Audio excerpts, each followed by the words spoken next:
we have a MacBook Air, and this MacBook Air is dead. Let's see if we can fix our dead MacBook Air by using our brain. This MacBook is not giving us a light on the charger. So let's check a couple of voltages. Now, as you all know, the first voltage we need in order to get a light on the charger is going to be PP3V42. So let's check our PP3V42 voltage. And PP3V42 is going to be found. PP3V42 is present. Now, let's make sure that the SMC is turning on, because if the SMC is turning on, we won't get a green light. SMC reset is found over here.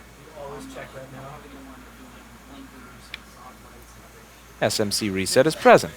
Alright, let's take a look at the DC-in connector to make sure that it's not corroded, and there's no corrosion visible over here, and all the pins look fine. So let's take a look and see what, if anything on the SMC is turning on at all, by checking the voltage at PPBUS G3 hot.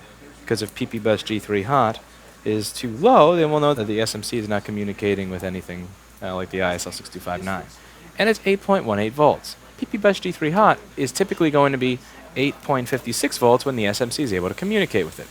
As can be seen over here, the chip that creates PPBUS G3 hot, U7100, is going to communicate with the SMC. And if the SMC, which is up here, cannot communicate with this chip down here, then this chip will create 8.1 volts instead of 8.5. A dead giveaway that there's probably something wrong with our SMC. So let's take a look at what the SMC looks like. The SMC is over here. And we go over to the SMC, and we take a look at our SMC. And what do you see on the SMC? What's wrong with little MacBook? Oh, it appears that little MacBook has some corrosion by SMC. So what do we do at that point? We reflow. Also, unfortunately, we're temporarily out of flux. I think I've used it all. So we're waiting to get new flux in stock. Sorry to anybody who ordered who's a little bit delayed on that front. But if you want flux and you're willing to wait a little bit, you can check it out at store.rossmangroup.com.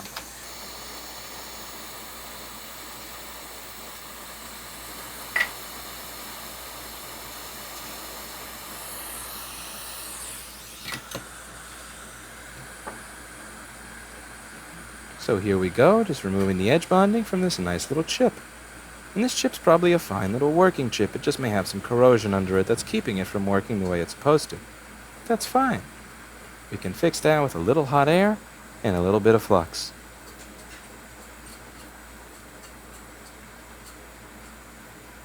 No big deal. So the board appears to have a little bit of leprosy over here.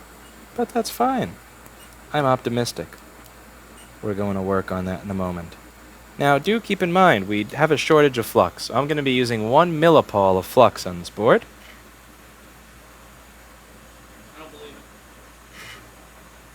Due to the flux shortage, we have only used 1 millipole of flux, and we'll be reflowing this SMC.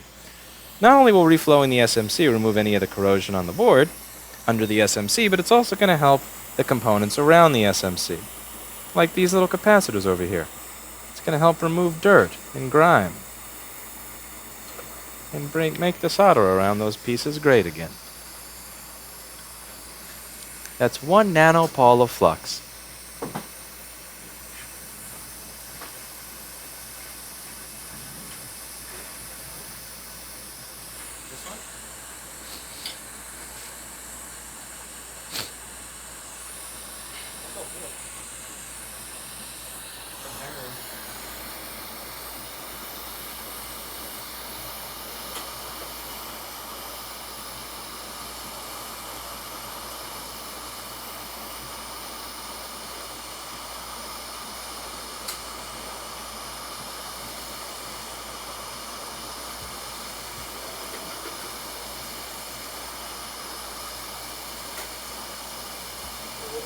As you can see, the chip is now moving around. It's dancing, which is a good thing.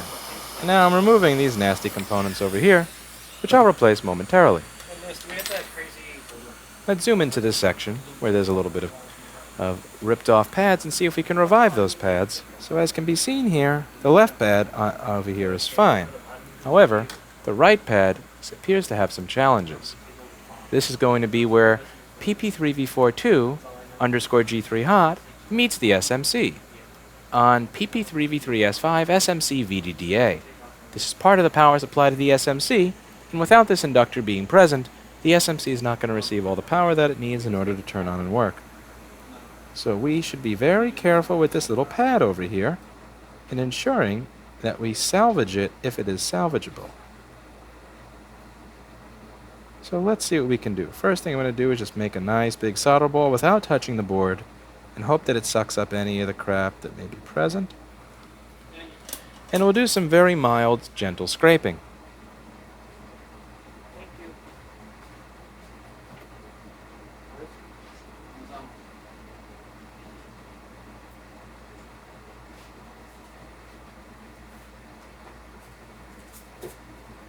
Mild, gentle scraping will reveal where the copper is under the board that I may be able to directly solder to. So we'll grab ourselves a Q-tip, some alcohol, some alcohol,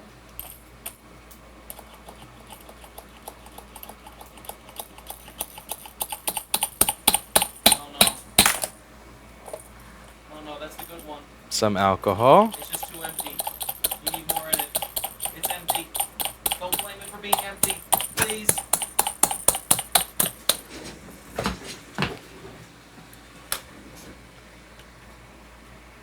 some alcohol. There we go.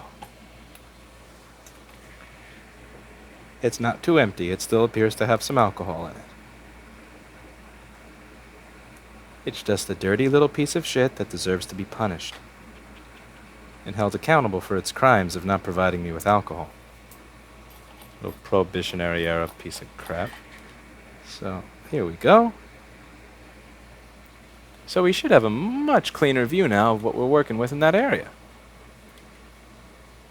Look at that.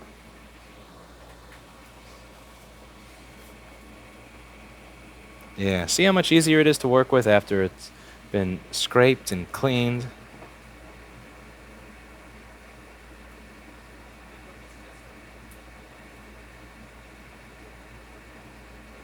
Okay.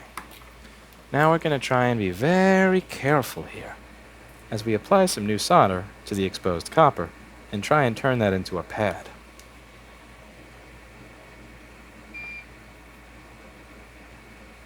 I'm barely touching the board, I'm just hovering my solder over it after I applied my flux, and it sticks directly to all the copper. So now I've got something to work with. That makes all the difference. I'm going to put on a much thinner nozzle. My massively thick 12.7 millimeter nozzle is, well, it's a bit inappropriate. If all it needs is these components soldered on a little bit sideways, what do you know? This may just be another easy board repair.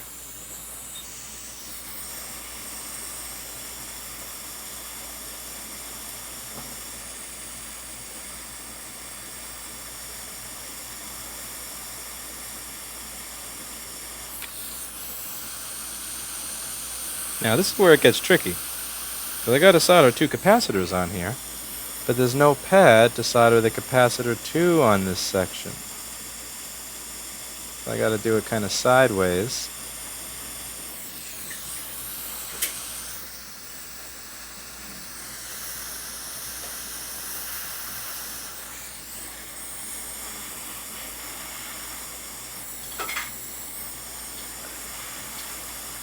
Everything there is kind of soldered sideways, but that's fine. Now I'm going to wait for that board to cool off a little bit, and we'll see if it turns on. And if it turns on, we fixed it.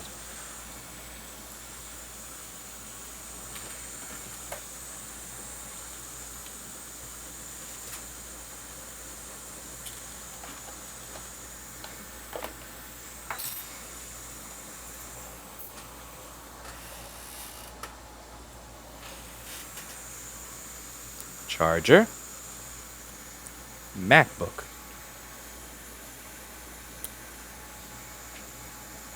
We have a light. So we have a light on the charger now. And we have a fan spin. And as I said in the video that I did with Linus Tech Tips, once we got the iMac to have a fan spin, When you have a fan spin, it's time to say you're done and go home. So that's it for today. This works. And as always, I hope you learned something. Time for some food.